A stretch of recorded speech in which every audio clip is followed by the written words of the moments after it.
Tell that girl I'm gonna slaughter it. قبل ما نبدأ الفيديو صلي على النبي، ولو ما بتصليش صلي. يلا بينا على الفيديو.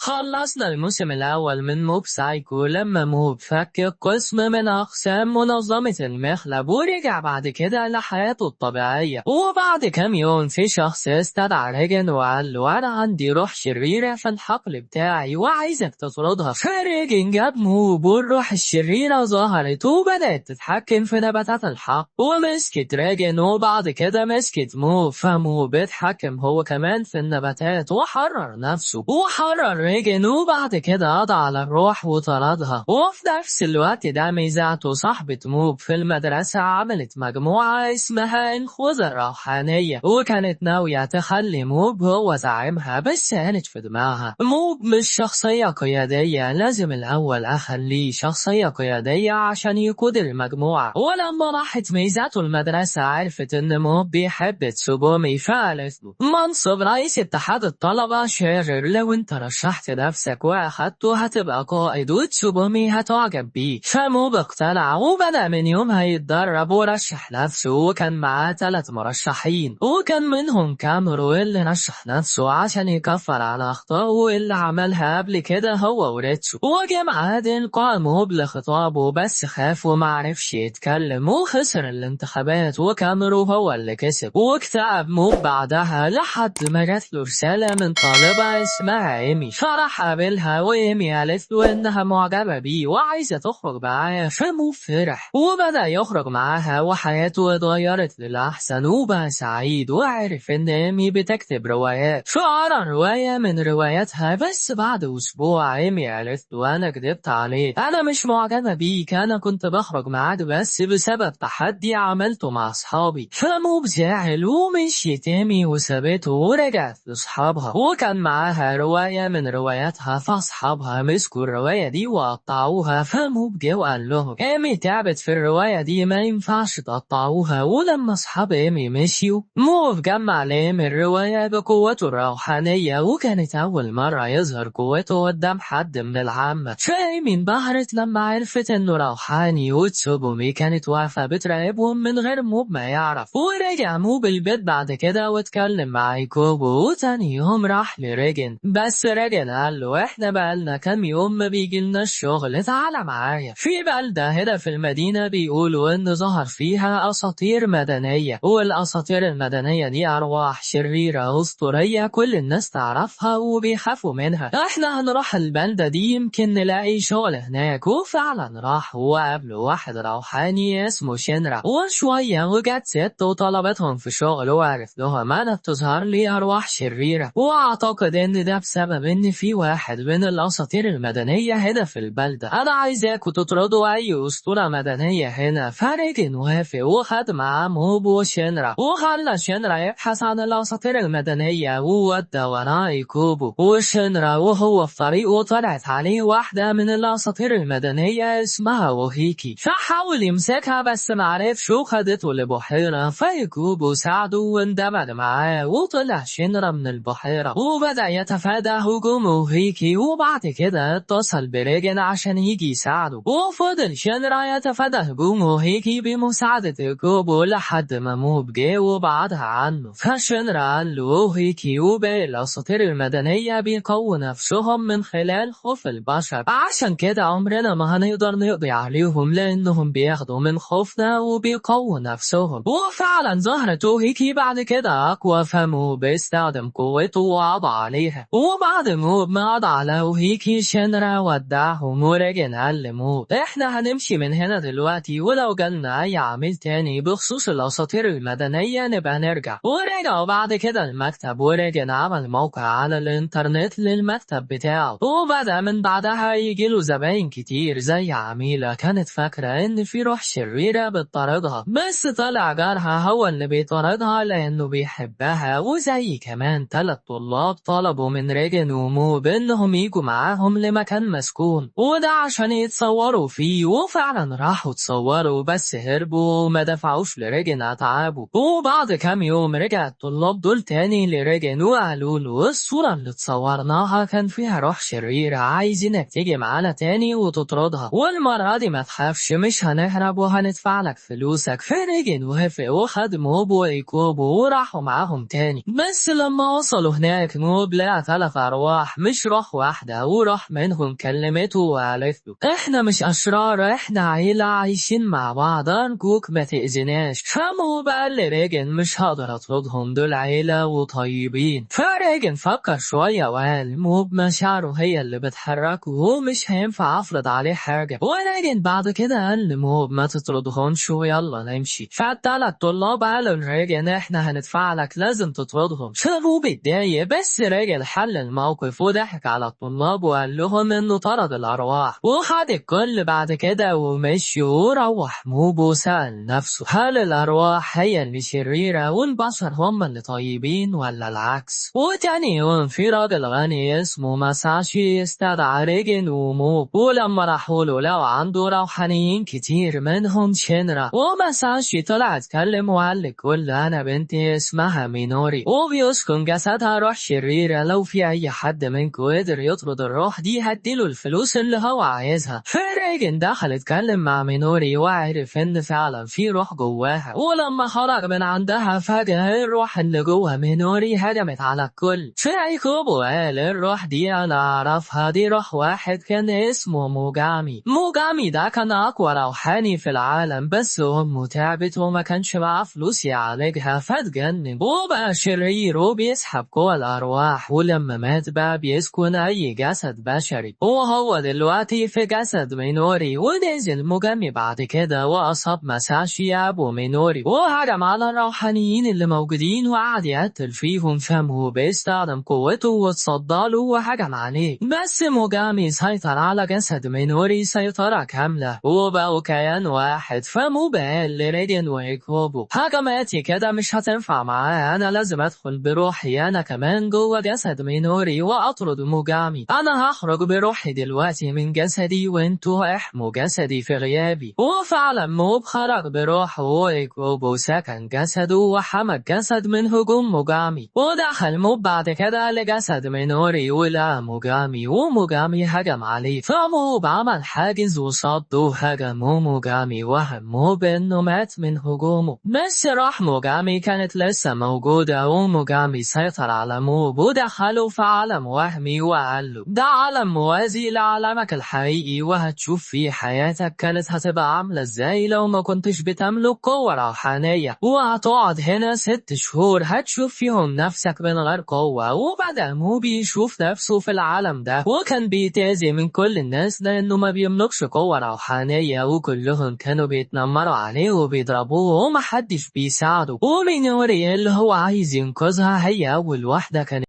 موجامي قال له هي دي حياتك من غير قوتك، لازم تستخدم قوتك لنفسك عشان محدش يأذيك. اديك شفت مينوري اللي انت عايز تنقذها هتعمل معاك ايه لو انت ما عندكش قوة. انا كنت زمان زيك بستخدم قوتي في الخير بس، وبعد كده اكتشفت ان ده ضعف لاني لازم استخدم قوتي لنفسي، وعملت كده بعد ما مت وبقيت روح انضم لي. وما تساعدش حد واستخدم قوتك لنفسك بس. وموجامي بيكلمه إيكوبو ودخل لجسد مينوري، وده بمساعدة ماتسو واحد من الروحانيين اللي كانوا موجودين واللي كان عضو سابق في منظمة المخلب. وإيكوبو دخل لجسد مينوري عشان يفوق موب وضربه وقال له سيبك من كلام موجامي واخرج من العالم الوهمي ده، في ناس كتير مستنياك في العالم الواقعي. شو موب فاق من سيطرة موجامي عليه وقام عشان يخرج للعالم الواقعي، بس موجامي بدأ يحول البشر في العالم الوهمي لأرواح هو مسيطر عليها وخلاها تهاجم على موب. فموب اتضايق ووصل انفجار قوته ل100%، وبعد الأرواح وبدأ يدمر العالم. وقال لإيكوبو اخرج انت بسرعة. فإيكوبو خرج واستمر قتال موب وأرواح موجامي في العالم الوهمي، والأرواح كانت بتهاجم وازدادت قوة موب أكتر وأكتر لحد ما قدر يطردهم كلهم، وأجبر موجامي إنه يخرج من جسد مينوري. ورجع موب بعد كده لجسده في العالم الواقعي الوعي. ولما موجامي خرج من جسد مينوري ماتسو حبسه في وعاء معاه. وفات مينوري بعد كده وقالت لموب أنا آسفة، شخصيتي اللي انت شفتها في العالم الموازي دي شخصيتي الحقيقية فعلا. فموب قال لها أنا اكتشفت إن أي حد ممكن يتغير وانتي أكيد هتتغيري. ومشي موب وراحت مينوري لأبوها بعد كده في المستشفى وحكت له كل اللي حصل. والصبح في المدرسة موب كان بيتدرب زي كل يوم مع نادي التكوين الجسماني، وبدأ يبقى أقوى وأعضاء النادي احتفلوا بيه. ومع نهاية اليوم الدراسي خرج مع أعضاء نادي التكوين الجسماني وأعضاء نادي التخاطر، وكانت أول مرة يخرج مع صحاب ليه. بس وهو قاعد معاهم ريجن كلمه وقال تعالى بسرعة في روح لازم تطردها. فموب اتضايق وراح طرد الروح وقال لريجن أنا عندي حياتي الخاصة ما تستدعينيش بعد كده من غير إذن. فريجن قال له أنت الناس بيستغلوك وشغلك معايا هو أحسن حاجة أنت بتعملها في حياتك. فموب قال له أنا ما فيش حد بيستغلني. وقرر موب بعدها إنه ينقطع فترة عن الشغل. وفي الفترة دي ريجن كان بيشتغل لوحده في مهام غير روحانية، وكان فاكر إن موب ندمان إنه سايبه لأن موب وحيد. بس في يوم لقى موب مبسوط وخارج مع صحابه من نادي التخاطر فاتضايق، وبدأ ريجن يكتشف إن هو الوحيد وما عندوش أصدقاء. فقال أنا لازم أغير حياتي. وبدأ ريجن يقوي موقع الإنترنت بتاع المكتب ويصور فيديوهات لنفسه ويعمل ندوات لحد ما شعبية المكتب زادت. فالتلفزيون الوطني استضافه في برنامج هو وروحاني تاني اسمه جودو. وشوية وبدأ البرنامج في بث مباشر، والمذيع قال دلوقتي هنجيب طفل جوه روح شريرة وهنخلي ريجن وجودو يتحدوا بعض ويطردوا الروح قدام المشاهدين. فريجن وهو قاعد خاف ان الناس تكتشف انه ما عندوش قوة روحانية وبيكذب. وفعلا جه الطفل وريجن قام وقعد نص ساعة يعمل حركات على اساس انه بيطرد الروح وما فيش حاجة حصلت. فجودو قام وقال الطفل ده بيمثل وما فيش جواه روح شريرة. فالمذيع قال صح جودو فعلا روحاني، واكيد ريجن كده مش روحاني وبيكذب لانه كان بيحاول يطرد الروح وما فيش روح اصلا. فكل الناس ضحكت على ريجن واتفضح، والناس بعد كده بقت مسمياه المحتال. وبدأوا الصحفيين يلاحقوه واقنعوه في يوم انه يعمل مؤتمر صحفي. وفعلا عمل مؤتمر وكل الناس اتفرجت، وبدأ يرد على أسئلة الصحفيين. بس لما سألوه انت عندك قوة روحانية ولا لا مرضاش يرد، وقعد يفكر وقال في دماغه وانا من 4 سنين كنت شغال في شركة وبعد كده استقلت وفتحت مكتبي وخليت المكتب متخصص في الحالات الروحانية بسبب اعلان شفته عن الروحانيين، وما كنتش عارف ازاي هشتغل روحاني لحد ما موب جالي وبقيت بستغل قوته. انا على طول بستغله وده غلطي الكبير. وموب في الوقت ده كان بيتفرج على ريجن ونزل من البيت وراح له، وفجأة حصل زلزال في مكان المؤتمر وكل حاجة طارت من مكانها. واللي عمل ده كان موب، وعمل كده في الخفاء عشان الناس تصدق ان ريجن هو اللي عمل كده وانه عنده قوة روحانية. وريجن قام وقبل ما يمشي قال للصحفيين ده ردي على سؤال اذا كنت بملك قوة روحانية ولا لا. ومشي ريجن وقابل موب، وموب قال له انا كنت عارف من الاول انك مش روحاني بس انت هتفضل معلمي لانك طيب. وخلص موضوع ريجن، ومع الايام بدأت ميزاته تكبر مجموعة الخطط الروحانية اللي عملتها وكانت عايزة تخلي موب زعيمها. وراحت قالت لموب في ماراثون هيتعمل في المدرسة بعد 10 ايام، ايه رأيك تستخدم فيه قوتك وتطلع من 10 الأوائل عشان تبقى مشهور وتقود مجموعة الخطط الروحانية. فموب قال لها لا انا مش هستخدم قوتي، انا هتدرب وهبقى من 10 الأوائل في الماراثون عشان ابهر تسوبومي البنت اللي انا بحبها، وهطلب منها بعد كده تخرج معايا. وفعلا بدأ موب كل يوم يتدرب، وريتسو اخوه وتيروكي صاحبه كانوا بيساعدوا ريجن بداله في المكتب. وفي يوم جت تسوبومي وواحدة صاحبتها لمكتب ريجن عشان ياخدوا منه استشارة في علاقتهم العاطفية. فريتسو لما شافت تسوبومي استخبى وقال تسوبومي جاية تاخد استشارة على علاقة عاطفية، معنى كده انها مرتبطة بس انا مش هينفع اقول لموب. بس اللي ريتسو ما يعرفوش ان تسوبومي ما كانتش مرتبطة وكانت جاية لريجن مع صاحبتها المرتبطة مش اكتر. وجي يوم الماراثون اللي كان عبارة عن 5 كيلومتر جري، وفي بدايته موب وقع وتعور بس كمل يكمل لحد ما تعب بعد جري 4 كيلو وأغمى عليه لأن لياقته ضعيفة، وراح المستشفى ولما فاق عرف إن الماراثون خلص وإنه مطلعش من ال10 الأوائل زي ما كان بيتمنى، فمشي من المستشفى عشان يرجع البيت. بس في الوقت ده شو ابن زعيم منظمة المخلب راح لبيت مو، وريتسو هو اللي فتح له وقال له انت الشرير عايز ايه مننا. وشوية ورجع مو بالبيت ده بيتحرق وما كانش يعرف ايه السبب، وكان قلقان على عيلته جدا، فطلع هو وكوبو وسط النار ومو لقى جثث محترقة فاتضايق وافتكر انهم عيلته وانفجار قوته وصل لأعلى من 100%. فكوبو قال له ما تخافش دول مش عيلتك دول جثث مزيفة. فمو ساب البيت وراح يدور على عيلته ولقى 2 من منظمة المخلب في الشارع فضربهم، بس معرفش منهم اي حاجة عن عيلته. وشوية وجاله كوياما وساكوراي اعضاء منظمة المخلب السابقين وخدوه لمخبأ لقى فيه ريجن وميتسورا بتاع مختبر الصحوة، واطفال المختبر كانوا موجودين، ولقى كمان باقي اعضاء منظمة المخلب السابقين اللي هزمهم قبل كده، موراكي وتسوتشي وموكاي وتيرادا، وكلهم قالوا له انهم سابوا المنظمة ودلوقتي بيحاولوا يعملوا حاجة كويسة في حياتهم، عشان كده جمعوا موبو كل اصحابه عشان يساعدوه.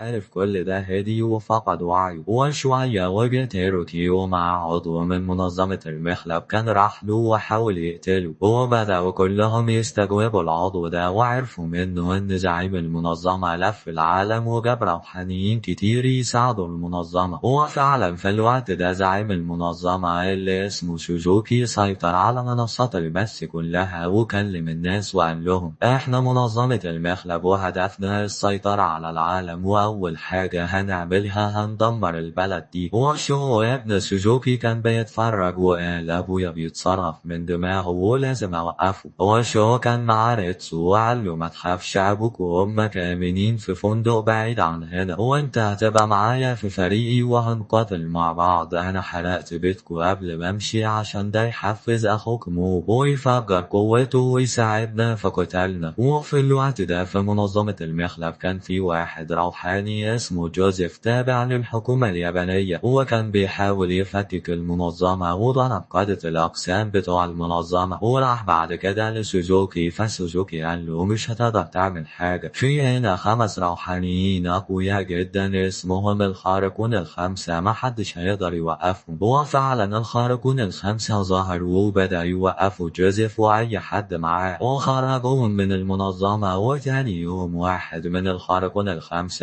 اسمه شيمازاكي راح لمؤتمر رئيس الوزراء، ولأنه بيقدر يتوقع هجمات خصمه وبينتقل آنيا خطف رئيس الوزراء من وسط حرسه وانتقل بيه آنيا لمكان تاني. فجاله تيروكي وهجم عليه، بس شيمازاكي كان بيتوقع هجومه وبينتقل آنيا وبيجي من وراه ويضربه. ولما تيروكي عمل حاجز شيمازاكي قدر يدخله وضربه وأفقده وعيه وخد رئيس الوزراء ومشي. وبعدها بدأت منظمة المخلب يدمروا المدن وسيطروا على برج وبقى مقرهم. ولما الشرطة هجموا عليهم سوزوكي خرج عليهم روحانيين اصطناعيين ووقفوا الشرطة، وواحد من الخارقون ال5 اسمه هاتوري يتحكم في طائرات الشرطة ووقعها، وده لأنه بيقدر يخترق ويتحكم في أي حاجة اصطناعية. شاجي فريق ريتسو وشو ضرب الروحانيين الاصطناعيين، فطلع عليهم واحد من الخارقون ال5 بيقدر يتحكم في النباتات اسمه مينيجيشي. ولما مينيجيشي هجم فريق شو اتصدوا له، وشو وريتسو كملوا طريقهم لحد ما وصلوا للبرج، بس مينيجيشي قدر يمسك فريق شو بالنباتات. وشوية وجه تيروكي ومعاه أعضاء منظمة المخلب السابقين وبدأوا يتحكموا في العربيات عشان يلهوا أعضاء المنظمة ويدخلوا البرج اللي هو بقى مقر المنظمة دلوقتي. وانقسموا وجزء منهم تسلل للبرج، بس شوية من أعضاء منظمة المخلب جم لتيروكي واللي معاه، فتيروكي واللي معاه قضوا عليهم. والباقي من أصحاب تيروكي اللي تسللوا للبرج جالهم شيمازاكي ووقعهم كلهم بسهولة. وفي نفس الوقت ده ريجن وكوبو كانوا مع موبي اللي كان لسه فاقد وعيه، وجالهم في المخبأ اللي هم فيه واحد من الخارقون ال5 اسمه شياباتا وكسر المكان. فريجن رش عليه مخدر، بس شياباتا وقع شوية شوية وقام تاني وهجم على موب فايكوب ودخل جسد موب بسرعة واتحرك بيه وهجم على شيابتا وضربه بس شيابتا مسكه ورماه فايكوب وهرب بجسد موب بسرعة فشيابتا راح وراه ولقى مستخبي في الناس فضربه والضربة كانت قوية وخرجت الكوبو من جسد موب ووقع موب بالصدفة على أعضاء نادي التكوين الجسماني ولما شيابتا جه أعضاء نادي التكوين الجسماني دافعوا عن موب بس شيابتا ضربهم كلهم بإيد واحدة بس موب كان فاق واستخدم قوته ووقع شيابتا وبدأت المعارك وراح ريتسو تحت البرج الشيمازاكي وشو استعل قتال ريتسو مع شيمازاكي وطلع البرج لأبوه ولقى هاتوري قدامه فضربه وكمل لحد ما وصل لسوزوكي أبوه وقال له اللي انت بتعمله غلط لازم تقف وبدأ يهجم عليه بس سوزوكي كان عامل حاجز منع شو من الوصول ليه ولما شو استخدم تقنية عشان يضربوا بيها جه آخر واحد في الخارقون الخمسة واللي اسمه سيريزاوا وحمى سوزوكي وتحت البرج استمر ريتسو في قتال شيمازاكي بس كان أضعف منه بكتير وشيمازاكي قعد يضرب فيه لحد ما جه أعضاء المخلب السابقين ومعهم تيروكي ووقفوا كلهم قدام شيمازاكي وبدأ القتال وكان سريع جدا وكلهم حاولوا يمسكوا شيمازاكي أو يضربوه بس ما كانوش عارفين مومو في الوقت ده راح لمينيجيشي ودخل في قتال معاه ومينيجيشي بدأ يهجم بالنباتات وكان بيساعده مجموعة من منظمة المخلب فمو بعد يتفادى هجومهم لحد ما شوية وجه ماتسو وعلمه أنا هساعدك بس مينيجيشي وقف ماتسو وأعضاء المخلب خدوا منه الوعاء اللي حبس فيه روح موجامي وكسروه وخرج موجامي بقوته الكبيرة وسيطر على نباتات مينيجيشي ومسكه وكان هيقتله فمينيجيشي يعلمه برضو ينقذني وأوعدك هتغير شامو بعلمه جامي يسيبه فموجامي سابه وعلمه طبطك دي هتخسرك كتير واختفى موجامي بعد كده ومو ما كانش يعرف هو فين فمشي عشان يروح ميتيروكي واللي معاه وشيمازاكي كان لسه بيضربه ومو مسك تيروكي وقعد يضرب فيه فتيروكي لوهلة قدر يقرا تحركاته وقدر يضربه والباقي سلموا لبعض وقعدوا يضربوه هما كمان بس شيمازاكي قام تاني فجه ريجن وريجن ضربه ووقعه وشيمازاكي ما قدرش يحس بوجود ريجن ويتفادى هجومه لأن ريجن مش روحاني ومو قال لشيمازاكي استفدت ايه من اللي انت عملته في ناس كتير ماتت بسببه فشيمازاكي فكر شوية في كلامه وقرر انه ينسحب وفعلا مشي وما بقاش فاضل من الخارقون الخمسة غير سيريزاوا فمو قال انا هروح البرج لوحدي وفعلا راح وسيريزاوا قال له روح وخد رئيس الوزراء معاه شامو خلى رئيس الوزراء يمشي وقال لسيريزاوا اللي انت بتعمله ده غلط فسيريزاوا قال له انا لازم اخدم شوجوكي انا كنت منعزل وهو اللي خرجني من عزلتي انا ماليش اصدقاء غيره وهدم سيريزاوا بمظلة معاه على موبو واصابه فموبو ويكوبو حاولوا يتفادوا هجوم سيريزاوا ويبعدوا المظلة عنه وموبو وقف بعد كده وقال له سوزوكي بيستغلك انا كنت زيك ما عنديش أصدقاء بس بقى عندي أصدقاء كتير اعتبرني صديقك أنا عارف إنك حاسس دلوقتي إن اللي أنت بتعمله غلط فسيريزاوا ابتدى يقتنع بكلام موب بس خرج من ظلته طاقة بالغلط والطاقة دي راحت على موب فموب انفجار ووصل 100% وامتص الطاقة دي وردها لسيريزاوا تاني من غير ما يصيبه وقعد موب يتكلم معاه وسابه بعد كده وراح لسوزوكي ولقاه موقع شو في الأرض وقوته مهولة فمو قال له أنا جاي أتكلم معاك مش جاي أقاتل بس سوزوكي راح ضربه وطير إيكوبو من البرج وقعد يضرب في موبو لما رجل لقى إيكوبو وقع من البرج طلع هو سوزوكي وحاول يضربه ويدافع عن موب بس معرفش سوزوكي كان هيقتله فسيريزاوا جه بسرعة وحمى بالمظلة وموب انفجار وبقى 100% وحمى سيريزاوا ورجل وشو فسوزوكي هجم تاني وقدر يوقع التلاتة فجأة مينيجيشي ومسكهم وقال أنا مسكتهم لأني مدين لموب ودخل موب في قتال مع سوزوكي وسوزوكي وقف وقال له أنا ما استخدمتش غير 10% بس من قوتي انت ضعيف جدا فموب طار وبدأ يهجم بقوة أكبر وسوزوكي بدأ يلحقه بالحجارة ويمسكوا بيها والقتال بقى أكثر ضراوة وسوزوكي بقى بيستخدم 50% من قوته وموب ما كانش قادر يسيطر على نفسه بس لما سمع صوت ريتسو رجع تاني لوعيه وعيه وحرك المباني وحوط سوزوكي بيها، وكل اللي بيتفرجوا ما كانوش مصدقين قوة سوزوكي وموب. بس سوزوكي خرج من المباني وضرب موب وقعد يضرب فيه كتير، فموب قام ومسك جسد سوزوكي وسبب له التواء في كل جسده، وسوزوكي بعدها اضطر يستخدم 100% من قوته وتحول لوحش. وبعد موب والاتنين كملوا هجوم على بعض لحد ما موب أدرك إن سوزوكي مش هيعرف يسيطر على قوته وهينفجر، فراح قال لأصحابه اهربوا بسرعة، فكلهم هربوا ورجع موب لسوزوكي وحط حاجز عليهم هما الاتنين عشان يحتوي الانفجار، وقال له أنا هساعدك عشان الانفجار ما يموتكش انت كمان. فسوزوكي اتفاجئ وفعلا شوية وحصل انفجار كبير ودمر كل حاجة، وبعده ريجن وريتسو وتيروكي راحوا خرجوا موب ولقوا لسه حي فخدوه، وريتسو قال لموب شو قال لي انه هيصلح بيتنا في خلال 3 ايام، فريجن قال لهم تعالوا اقعدوا عندي لحد ما بيتكم يتصلح. فراح وتاني يوم الحكومة اليابانية لقوا سوزوكي لسه حي هو كمان فقبضوا عليه، وموب بعدها رجع لحياته الطبيعية تاني في مكتب ريجن وسيريزاوا بقى بيشتغل معاهم في المكتب. ولما بص موب وريجن من الشباك لقوا شجرة أرنبيط كبيرة، فموب قال لريجن أنا كان معايا بذور أرنبيط ووقعت مني في القتال، وبسبب قوانا الروحانية أنا وسوزوكي الشجرة دي نامت. ومع الأيام بدأوا الناس يروحوا يتفرجوا ويتصوروا مع الشجرة دي، وبكده يبقى خلص الموسم التاني من أنمي موب سايكو هانتر.